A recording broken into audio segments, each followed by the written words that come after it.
Ah, bonjour à tous, heureux de vous retrouver, chers amis, en ce samedi 7 juin 2025, 11h17, heure du Québec. Merci à ceux qui sont abonnés, ceux qui ne sont pas faits là maintenant. Merci à ceux qui m'envoient des liens, des messages toujours pertinents, intelligents et très appréciés. Merci à ceux qui vont commenter la vidéo. Dites-moi de vous regarder, vraiment toujours fascinant et très chaleureux de le savoir. Écrasez le petit pouce en l'air et partagez la vidéo. Gênez-vous pas. Chers amis, on vit dans un monde multiparallèle. Il n'y a plus aucun doute là-dessus. Un monde multidimensionnel. Et plus on avance dans le temps, plus les révélations se font, plus la puissance du cosmos agit sur nous aussi. Je ne sais pas si vous avez remarqué, mais il y a beaucoup de transformations autour de vous. Autant vous vous transformez, vos amis, votre famille, vos voisins, vos collègues de travail se transforment. Tout le monde est en transformation en ce moment. C'est hallucinant. Et tant mieux. Et espérons pour plus de lumière, parce que ça fait longtemps qu'on est dans l'obscurité. Avant de plonger dans le sujet hallucinant qui est publié ce matin dans le Wall Street Journal pour les comme moi, les fanatiques, les gens qui s'intéressent aux phénomènes de toutes sortes, que ce soit surnaturel, que ce soit cosmique, extraterrestre dans ce cas-ci.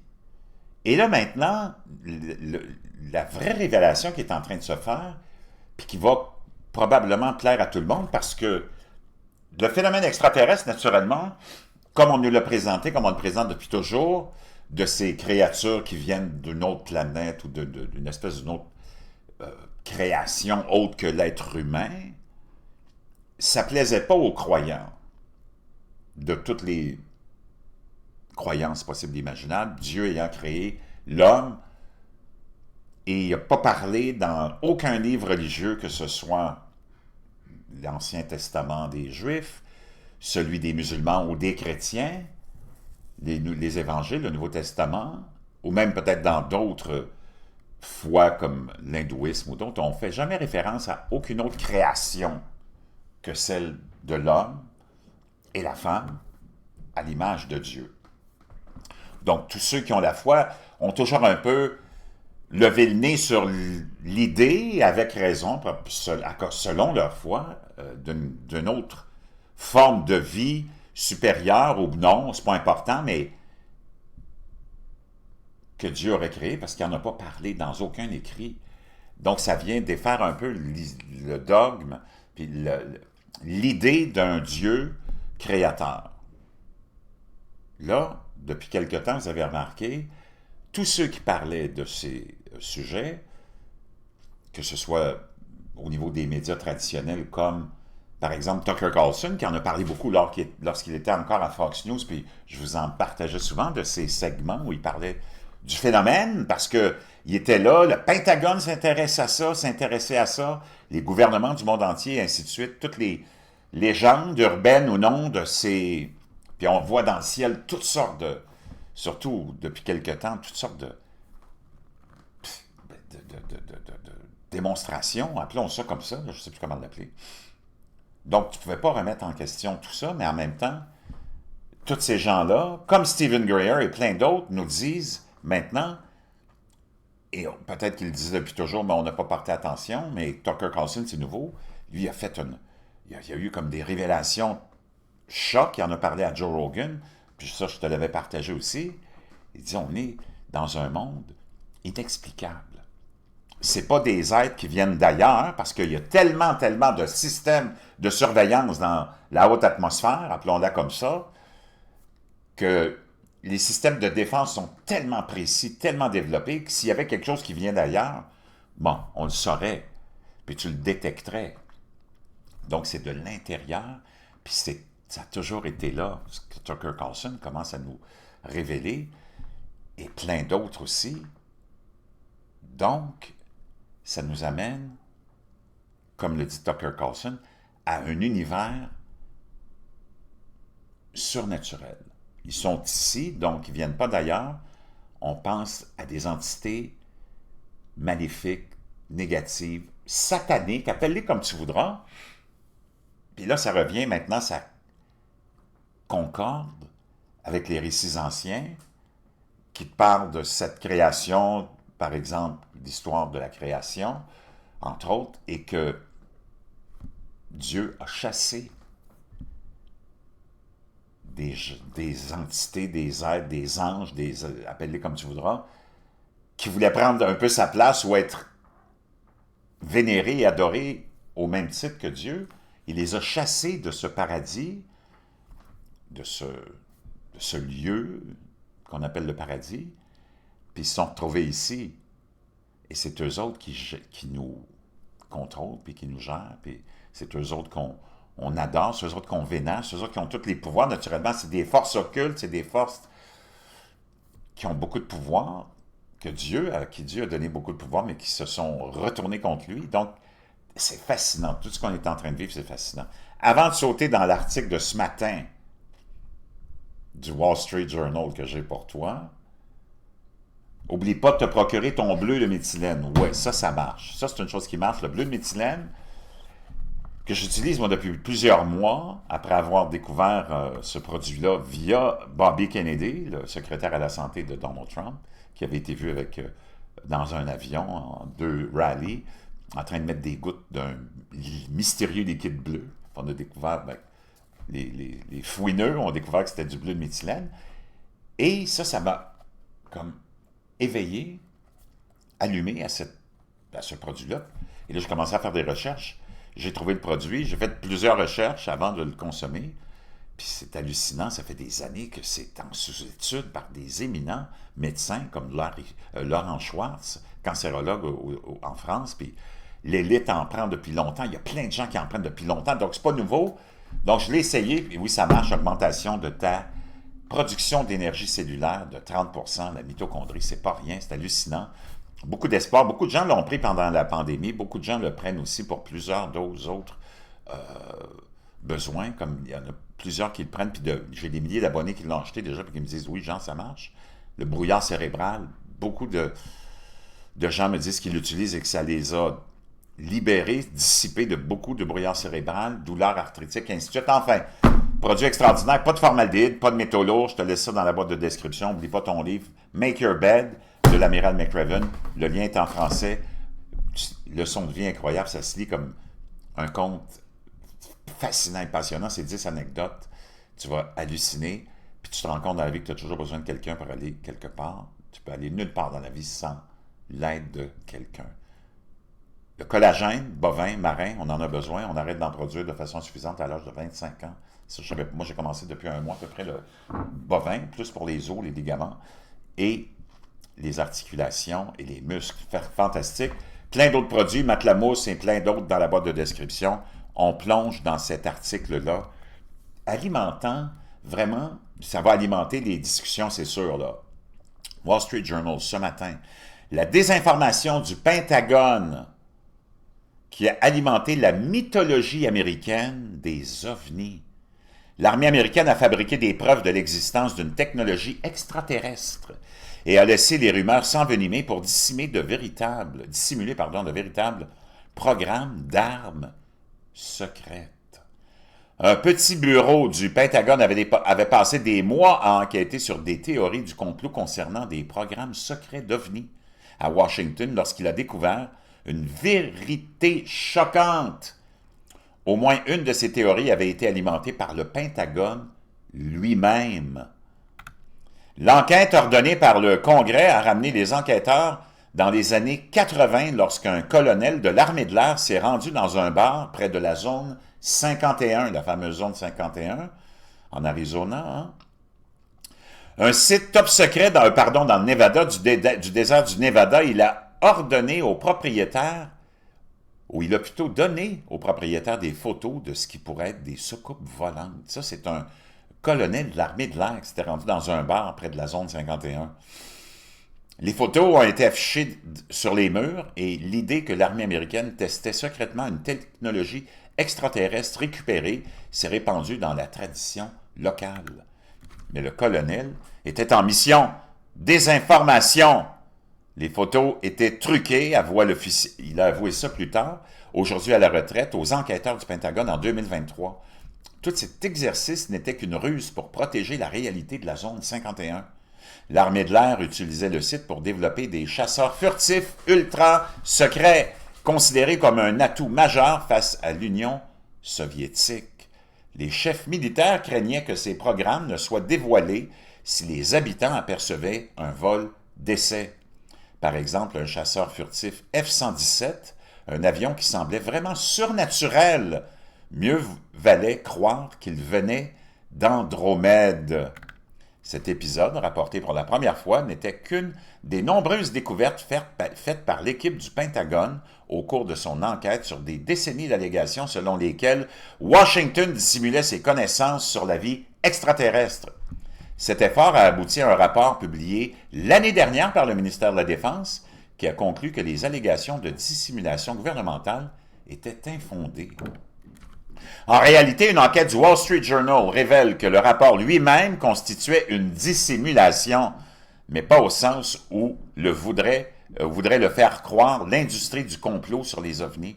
La divulgation publique a occulté la vérité derrière certains mythes fondamentaux sur les ovnis.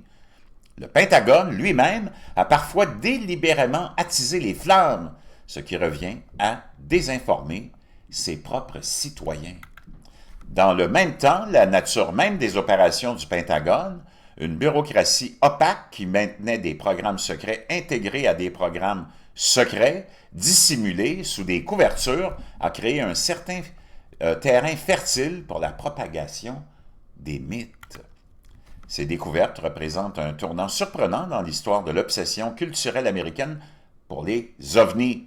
Dans les décennies qui ont suivi la diffusion radiophonique de la fameuse Guerre des mondes de H.G. Wells, tout le monde connaît cette histoire-là, en 1938, qui a semé la panique dans tout le pays, les spéculations sur les visiteurs extraterrestres sont restées principalement le domaine des tabloïds de supermarchés, des superproductions hollywoodiennes et des conférences costumées à Las Vegas. Plus récemment, la situation a pris une tournure inquiétante lorsqu'une poignée d'anciens responsables du Pentagone ont rendu public des allégations concernant un programme gouvernemental visant à exploiter la technologie extraterrestre et la dissimuler aux Américains. Ces allégations ont conduit à l'ouverture d'une enquête du Pentagone. Je fais une pause ici. Tous ceux qui nous gouvernent depuis, tu peux remonter à la descente des Anunnaki ou des Néphilim, appelle-les comme tu voudras, là. Ces êtres-là, ces entités-là ont un pouvoir extrême. D'ailleurs, c'est pour ça que les populations, depuis Belzébuth, sont sous l'emprise et le contrôle, puis qu'on est toujours des populations au service de l'élite. Il y a des pans de l'histoire qui sont disparus. Tu as l'histoire qui sont vraiment... L'histoire que tu as, c'est celle qui ont été fabriquées. Naturellement, ces puissances-là occultes et appelez-les démoniaques si vous voulez, naturellement, ont des pouvoirs infinis, se fondent en nous, peuvent donner aussi, si elles s'associent aux humains, peuvent donner des pouvoirs fantastiques et intellectuels extraordinaires qui fait que tu développes des technologies fascinantes et que tu as certaines personnes qu'on décrit dans l'histoire comme étant les créateurs de ci, les inventeurs de ça, et que c'est complètement des gens qui ont fait un pacte puis qui sont associés aux forces occultes qui nous gouvernent. Puis on prétend que c'est ces visages-là. On met des visages. Prends Nikola Tesla, j'ai parlé de ça cette semaine. Nikola Tesla, a-t-il vraiment existé? Et il y a plein de ces gens-là qui sont dans l'histoire, puis dans les livres d'histoire, tu ne sais même pas ce que c'est, là, comme fondement. Tu n'as aucune idée de... C'est l'élite, puis c'est ceux qui te contrôlent, qui te donnent l'histoire, puis qui te donnent les éléments de l'histoire. Mais c'est quoi la vérité dans tout ça? Tu le sais pas. Tu es obligé de te fier à ça. Tu es obligé de te fier à toutes leurs données. On est 6 milliards, 7 milliards, patati, patata. Il y a tellement d'or. Tout le monde achète de l'or en papier maintenant, là. Tu sais, c'est hallucinant, là. Qu'est-ce qui est vrai, qu'est-ce qui n'est pas vrai, tu le sais pas, puis tu le sauras jamais. Prends Facebook. J'en ai parlé souvent. Facebook a été créé en 2004, le 4 février, par supposément Mark Zuckerberg puis 2 autres associés. Vraiment. Alors que ce qu'on appelle l'espèce de DARPA, qui est le grand parapluie de toutes les agences de renseignement des États-Unis et le complexe militaro-industriel, avait créé un programme qui s'appelle LifeLog. LifeLog, qui était de collecter toutes les informations, puis c'était supposément fait sur une base volontaire d'individus qui se soumettaient à cette expérience-là, pilote, et qui leur donnaient tout ce qu'ils faisaient dans une journée. Qu'est-ce qu'ils lisent, qu'est-ce qu'ils regardent comme émission, qu'est-ce qu'ils regardent comme site, tout, qu'est-ce qu'ils reçoivent comme courriel, tout. Puis on disait que c'était fait sur une base volontaire, qu'on voulait collecter des données. Tu as des gens dans le milieu politique, surtout des libertariens, qui sont contre les gros gouvernements, qui ont, parce que c'était tout financé avec l'argent du public, ont décrié ce programme-là. Ils ont dit, ça n'a pas d'allure, c'est quoi? C'est un programme de Big Brother de 1984, du fameux livre de Orwell. Je pense qu'on célèbre son 75e anniversaire en ce moment. Ils ont dit, ça n'a pas d'allure, il faut arrêter de financer ça, c'est complètement cinglé. Mais regarde ce qui est arrivé. Le 4 février 2004, sous les pressions politiques, la DARPA, puis tout le Pentagone, puis tout le monde qui était impliqué dans ce programme qu'on appelait LifeLog, comme un journal de vie, là, a dit, OK, on annule ça, on l'arrête, il y a trop de pression, les gens ils pensent qu'on veut, tu sais, que ça devient trop questionnable. Ça, c'est le 4 février 2004. Le 4 février 2004, le même jour, qu'est-ce qu'on crée? Facebook. Supposément avec Mark Zuckerberg, puis trois autres bouffons, c'est ce qu'on met comme visage. Puis qui est devenu quoi? Non seulement un livre, un journal intime, pas seulement des Américains, mais du monde entier. Comprends-tu comment ces gens-là... C'est comme... Tu voudrais être plus satanique que ça, que tu peux pas. Donc, je reviens à l'histoire. Aujourd'hui, des preuves apparaissent montrant que les efforts du gouvernement pour protéger la mythologie des ovnis remontent aux années 1950. Ce récit s'appuie sur des entretiens avec 2 douzaines de responsables américains, des scientifiques et d'entrepreneurs militaires actuels et anciens impliqués dans l'enquête, ainsi que sur des milliers de pages de documents d'enregistrement, de courriels et de textes. Encore là, toute cette histoire-là, si c'est dans le journal, dis-toi une chose, là, le Wall Street Journal, OK, mais c'est pas l'auteur de ça, de ce papier-là qui est à l'origine de ce texte-là. On lui a donné le texte, tu comprends? Tout ce que tu vois dans tes médias, au Québec, au Canada, en France, en Inde, partout, c'est des opérations psychologiques toujours. Ce qu'ils appellent des PSYOP en anglais, hein? Psychological Operation, des opérations psychologiques. Tout ce qui est dans tes médias, dans tes livres d'histoire, c'est que de la désinformation. Prends l'Empire tartare, est complètement disparu. On appelle ça maintenant une théorie de la conspiration. Tu as un pan d'histoire d'à peu près 4 à 500 ans qui est disparu, qui n'est même pas là. Donc, tout est vraiment organisé par ces entités-là pour contrôler l'être humain de A à Z. Parfois, comme lors de la tromperie autour de la zone 51, des officiers militaires ont diffusé de faux documents pour dissimuler de véritables programmes d'armes secrètes. Dans d'autres cas, les autorités ont laissé les mythes ovnis s'installer au nom de la sécurité nationale, par exemple, pour empêcher l'Union soviétique de détecter les vulnérabilités des systèmes protégeant les installations nucléaires. Les histoires ont eu tendance à prendre vie, comme le voyage des 3 décennies d'un prétendu morceau de métal spatial qui s'est avéré, en fait, être absolument rien. Une pratique ancienne s'apparentait davantage à un rituel de bizutage au sein d'une fraternité qui a dégénéré de manière incontrôlée. Les enquêteurs tentent toujours de déterminer si la diffusion de la désinformation était l'œuvre de commandants et d'officiers locaux d'un programme institutionnel plus centralisé. Complètement hallucinant. L'enquête du journal a révélé que le Pentagone avait omis des faits essentiels dans la version publique du rapport de 2024 qui auraient pu contribuer à mettre fin à certaines rumeurs d'ovnis, à la fois pour protéger des secrets classifiés et pour éviter toute gêne. L'armée de l'air, en particulier, a insisté pour omettre certains détails qui, selon elle, pourraient compromettre des programmes secrets et nuire à des carrières.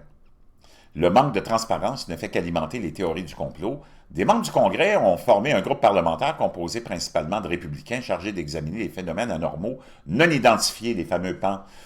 Selon le jargon administratif, ce groupe a exigé que les services de renseignement divulguent les agences impliquées dans les programmes de récupération de ces phénomènes ou de ces objets, ou peu importe s'ils existent vraiment. Le scepticisme du Make America Great Again à l'égard de l'État profond alimente l'idée que les fonctionnaires du gouvernement ont caché ces secrets au public américain. Lors d'une audition en novembre de 2 sous-commissions de surveillance de la Chambre des représentants, la représentante républicaine Nancy Mace de Caroline du Sud a émis des doutes sur le rapport du Pentagone. « Je ne suis pas mathématicienne, mais je peux vous dire que cela ne colle pas », a-t-elle déclaré. Sean Kirkpatrick, un scientifique précis portant des lunettes qui avait passé des années à étudier les vibrations des cristaux laser, était sur le point de prendre sa retraite du service public lorsqu'il a reçu l'appel qui allait changer sa vie. En 2022, il était devenu scientifique en chef au Centre de renseignement sur les missiles et l'espace de l'arsenal de Redstone près de Huntsville, en Alabama, un matin à 6h30, alors qu'il était assis à son bureau, buvant un café et parcourant les rapports de renseignement reçus pendant la nuit, son téléphone de bureau, une version confidentielle de FaceTime, Tandberg, a sonné. Il s'agissait d'un sous-secrétaire adjoint du Pentagone qui enfilait une cravate pour informer Kirkpatrick de la création d'un nouveau bureau ordonné par le Congrès pour examiner les phénomènes anormaux non identifiés. Le sous-secrétaire et moi avons établi une liste restreinte de personnes capables de le faire et vous êtes au sommet de la liste, a relayé le responsable, ajoutant qu'il avait choisi Kirkpatrick en raison de sa formation scientifique et de la création d'une demi-douzaine d'organisations au sein de la communauté du renseignement. Est-ce la vraie raison, a rétorqué Kirkpatrick, ou suis-je le seul assez stupide pour dire oui? En peu de temps, Kirkpatrick a mis en place le Bureau de résolution des anomalies multidomaines, dernier né d'une série de projets gouvernementaux spéciaux mis en place pour étudier les ovnis depuis plus d'un demi-siècle. Le fameux bureau AARO, comme on l'appelle, opérait depuis un bureau anonyme près du Pentagone avec quelques dizaines d'employés et un budget confidentiel. La mission comportait 2 volets. L'un consistait à recueillir des données sur les observations, notamment autour des installations militaires, et à déterminer si elles pouvaient être expliquées par la technologie terrestre. Face à l'attention croissante du public, le nombre de ces signalements a explosé ces dernières années, passant de 144 en 2004 et 2021 à 757 au cours des 12 mois suivants en mai 2023. Le fameux bureau attribue la plupart des incidents aux ballons, aux oiseaux et à la prolifération des drones encombrant le ciel. Les enquêteurs ont découvert que de nombreux récits de pilotes faisant état d'orbes flottantes étaient en réalité des reflets du soleil émis par les satellites Starlink. Ils cherchent encore à déterminer si certains événements inexpliqués pourraient être dus à une technologie étrangère, comme l'utilisation par des avions chinois de méthodes de camouflage de nouvelles générations qui déforment leur apparence. Le bureau a constaté que certains événements apparemment inexplicables n'étaient finalement pas si étranges. Dans l'une d'elles, une vidéo de 2015 semblant montrer un objet sphérique flottant ou frôlant un avion de chasse à une vitesse quasi impossible, « Oh là là !» peut-on entendre le pilote s'exclamer en riant, mais plus tard, les enquêteurs ont conclu qu'il n'y avait pas grand-chose à voir là, que quel que soit l'objet, l'angle de la caméra et la vitesse relative de l'avion le faisaient paraître beaucoup plus rapide qu'il ne l'était en réalité. La deuxième mission du bureau s'est avérée plus singulière, examiner les archives historiques remontant à 1945, afin d'évaluer les allégations de dizaines d'anciens militaires selon lesquels Washington aurait mis en place un programme secret visant à exploiter des technologies extraterrestres. Le Congrès a accordé au bureau un accès sans précédent aux programmes américains les plus confidentiels afin de permettre à l'équipe de Kirkpatrick de vérifier ces informations. Au fil de son enquête, Kirkpatrick commença à découvrir une galerie de miroirs au sein du Pentagone dissimulés sous des couvertures officielles et officieuses. D'une certaine manière, le secret était compréhensible. Après tout, les États-Unis étaient engagés depuis des décennies dans une bataille existentielle avec l'Union soviétique, chaque champ étant déterminé à prendre le dessus dans la course aux armes toujours plus exotique. Je fais une petite pause ici, j'ouvre la parenthèse de ces fameuses missions Apollo aussi, qui étaient une espèce de guerre qui était pour être le premier à aller sur la Lune, ou envoyer des hommes sur la Lune. Mission Apollo, dans les années 70, début 70, on a commencé à développer ce programme-là, fin des années 60, où tu te retrouves sans même avoir à réfléchir très longtemps, juste ta rationalité te fait tout de suite réaliser qu'on n'est jamais allé, puis que c'était de la BS du début à la fin. Dans les années fin 60, les voitures n'ont même pas des vitres électriques, les voitures n'ont même pas de climatisation, tu es avec des téléphones à cadran, puis j'en passe, là, on est dans des télés noir et blanc, on n'est jamais allé plus haut que la haute atmosphère, chaque essai a été un échec. Soudainement, bang, pour battre les Russes dans cette guerre, qui va être le premier, on se précipite, on envoie des astronautes qui ne sont même pas vraiment formés. Dans une première tentative, ça réussit, on envoie la fusée, puis alors qu'aujourd'hui, il n'y a aucune fusée qui est capable de passer le firmament, elles explosent toutes. Donc, premier essai, bang, on s'en va sur la Lune, bang, je ne sais pas s'il y avait des GPS dans ce temps-là. On n'a jamais fait ça. Première tentative, avec un module lunaire, on atterrit sur la Lune, on repart de là, puis on revient sur la Terre. Puis t'as le président des États-Unis, Richard Nixon, qui est dans son bureau ovale avec un téléphone à cadran, qui essaie de convaincre les Américains, puis la population mondiale, qui dans les années 60 est plus que naïve, qui est en train de parler aux astronautes, qui sont assis dans un petit module avec 3 ou 4 grosses fusées. Moi, j'habite à Sainte-Marthe, puis j'entends les voitures de Formule 1 qui sont au parc Jean-Drapeau. Là, on parle de 70 km, 60 km. Là. Je les entends. Puis eux autres, ils sont là, assis, le cul sur 3 ou 4 grosses méga fusées. Puis pendant qu'ils leur parlent, puis qu'on crée un délai de 2-3 secondes pour te donner l'impression que t'entends rien, c'est le silence total. C'est même, il y a plus de silence dans cette capsule-là que dans un monastère. C'est hallucinant. Wow! Kirkpatrick découvrit bientôt que l'obsession du secret frisait parfois le ridicule, comme l'émission Apollo. Ils sont assis sur des fusées de propulsion, puis c'est plus silencieux que dans un monastère cloîtré. Donc, ça frise parfois le ridicule ce qu'on a fait. Hein? Un ancien officier de l'armée de l'air était visiblement terrifié lorsqu'il raconta aux enquêteurs de Kirkpatrick qu'il avait été informé d'un projet extraterrestre secret des décennies plus tôt et qu'on l'avait averti que s'il répétait le secret, il risquait la prison ou l'exécution. Cette affirmation fut répétée aux enquêteurs par d'autres hommes qui n'avaient jamais parlé de l'affaire, même à leur épouse. Il s'est avéré que les témoins avaient été victimes d'un étrange rituel de bizutage. Pendant des décennies, certains nouveaux commandants des programmes les plus confidentiels de l'armée de l'air, lors de leur briefing d'intégration, recevaient un papier avec la photo de ce qui ressemblait être une soucoupe volante. L'engin était décrit comme un véhicule de manœuvre anti-gravité.